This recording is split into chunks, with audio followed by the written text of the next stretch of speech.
আল্লাহ রিজিকের মালিক কে? আল্লাহ। আল্লাহ আপনার জন্য রিজিক পাঠাইছে। প্রিয় দর্শক, আমি এই মুহূর্তে আছি পাবনা নিউ মার্কেট মোড়ে।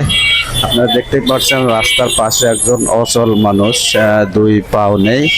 ওখানে কি করতেছে আমরা তার কাছে যাব এবং আপনাদের দেখানোর চেষ্টা করব। প্রিয় দর্শক, আমার সাথে আসুন আপনারা।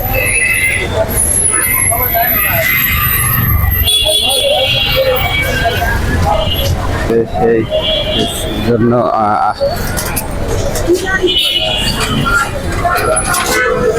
আসসালামু আলাইকুম চাচা। বাড়ি কোথায়? বাড়ি রাজাপুর। রাজাপুর থেকে এখানে আইছেন? এই যে রাজাপুর এনে আপনি ভিক্ষাই করেন নাকি? রিজিকের মালিক কে? আল্লাহ। এদিক টাকা পুরেছেন শর্ট। আল্লাহ। রিজিকের মালিক কে? আল্লাহ। আল্লাহ আপনার জন্য রিজিক পাঠাইছে। আলহামদুলিল্লাহ। দোয়া কই দেন, হ্যাঁ? আলহামদুলিল্লাহ। ঠিক আছে? আল্লাহ। ভালো থাকবেন।